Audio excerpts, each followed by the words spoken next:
I've always dedicated myself to doing community-based work and things that are going to impact my community. It's how I was raised, and so it's just something that kind of stuck. And currently I'm the executive director for the National Association of Hispanic Journalists.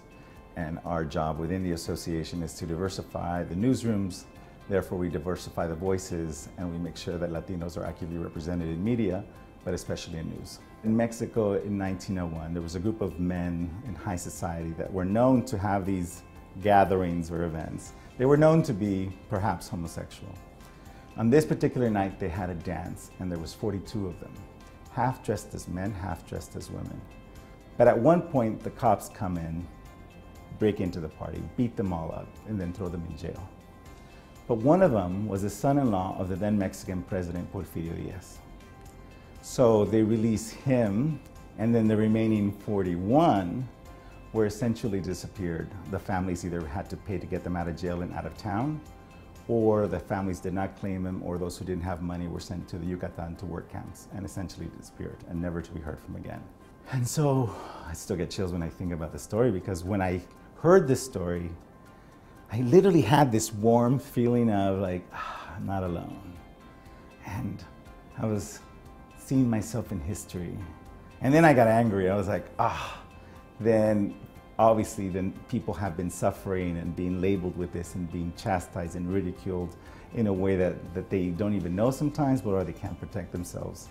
As a Latino culture, we're still pretty homophobic, and although it's gotten a lot better, it still has a lot of challenges. So because I've been in nonprofit for so many years, what I decided to do was start an online nonprofit organization called Honor 41, Honor 41, with three simple concepts. One is to reclaim the number 41.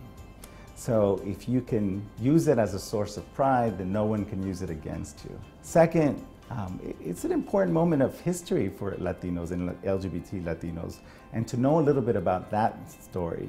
Now, there are versions of the story, but what doesn't change is the meaning of 41. And the third, how do we celebrate where we are today, and how do we help families that are struggling with their children that are LGBT? How do we prevent these kids from feeling isolated and thinking that the only thing they can either do is run away from home or commit suicide? We are not going to go away, and we're going to keep, getting married and showing our pride, and we need to do that because there's certain rights that need to be protected, and I think that kind of allows for it a little bit more. Our first project is the 41 list, and it's a play on the original 41.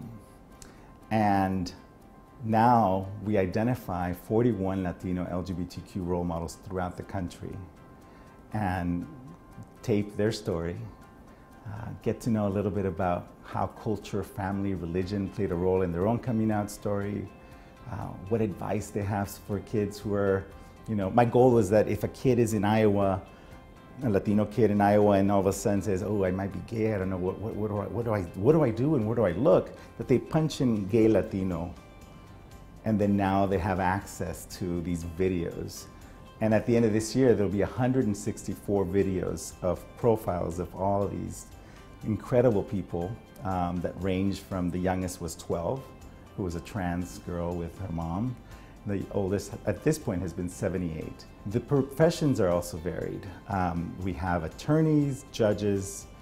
This year we have a high network executive. The gamut of, again, showing that as Latinos and being LGBT, that we can be in any kind of job. I really hope to highlight the voices of people that you can't get anywhere else.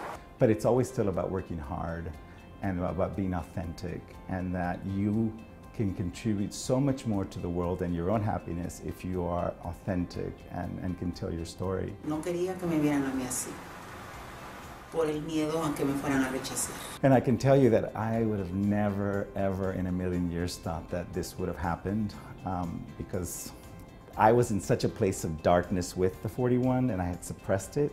And sometimes, I'll be honest, I would say to God, ay, pero por qué? Like, why do you keep, why do you keep punishing me, is what I actually said.